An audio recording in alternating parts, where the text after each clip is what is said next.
লস্কা নদী লৈ পেলাই বহুত সমস্যা আছিলে। ৰাজ্যৰ তৰফৰ পৰা আবেদন গৈছিল।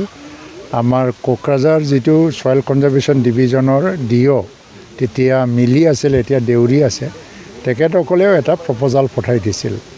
এই মৰ্মে এই 2025-26 চনৰ যিটো বিত্তীয় বৰ্ষ ইয়াত 66 লাখ পুঁজি ধাৰ্য কৰা হৈছে।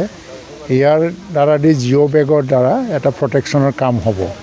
লস্কাৰ মানে নদীৰ যিটো এম্বেংকমেণ্ট জিঅ' বেগিং হ'ব আৰু ইয়াৰ দ্বাৰা ইয়াত বহুত কেইবাশ বিঘা যিটো খেতি মাটি তাৰ মানে প্ৰটেকশ্যন হৈ যাব আৰু গাঁৱৰ প্ৰটেকশ্যন হৈ যাব।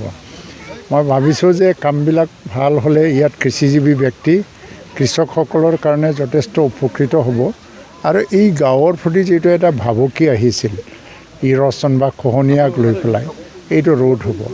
দতমা অঞ্চলত আজি মই আকৌ গমবিল গাঁৱৰ ডাউববিলত এনেধৰণৰ এটা আধাৰশিলা দিবলৈ গৈ আছোঁ। এইটো 34 লাখ টকাৰ আৰু এটা ডাঙৰ বিল আছিলে, গাঁৱৰ বিল, এইটো পুনৰুদ্ধাৰৰ কাৰণে। আকৌ কেইদিনমান আগত বাটাবাৰী গাঁৱত মলানডুবি বাটাবাৰীত 74 লাখৰ এইটো ডাঙৰ যিটো লঙা বিল বুলি কোৱা হয়, এই বিলটো পুনৰুদ্ধাৰৰ কাম কাজ এতিয়াও চলি আছে। আপোনালোকে গৈ পেলাই চাব পাৰে যদি খুব মানে কাম চলি আছে, ভালেই চলি আছে। তাৰ বাহিৰেও মানে আমাৰ সৰু সৰু কামবিলাক আছে দতমা অঞ্চলত। আজি 5 বছৰ কালত ছয়েল কনজাৰ্ভেশ্যন ডিপাৰ্টমেণ্টৰ অধীনত দতমা অঞ্চলতো বহুতখিনি কাম কৰা হ'ল। মই এনেই 2-3টা মানৰ নামহে কৈছোঁ, কিন্তু কমেও মানে ইয়াত 10টা মানৰ স্কিম চলিলে চেৰপাংগুৰি অঞ্চলৰ পৰা এই দতমালৈকে যদি ধৰা হয়। এই ছয়েল কনজাৰ্ভেশ্যন বিভাগটো কৃষকসকল আৰু গাঁওবাসীসকলক সহায় কৰিবৰ কাৰণে, এইটো ৰুৰেল এৰিয়াতে আমি বেছিকৈ কৰোঁ, কিন্তু আৰবান এৰিয়াতো 2-এটা কাম কৰা হয়। তো এইটো খুব ভাল ডিপাৰ্টমেণ্ট, কিন্তু বিভাগত কম পুঁজি দিয়া হয়।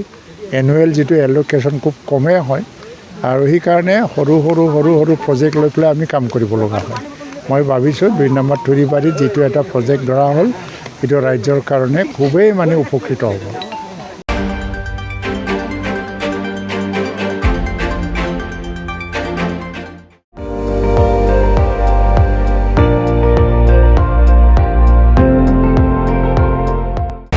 আপুনি চাই আছে ND24, সৰ্বশ্ৰেষ্ঠ নহয় সৰ্বোত্তমৰ দৌৰ।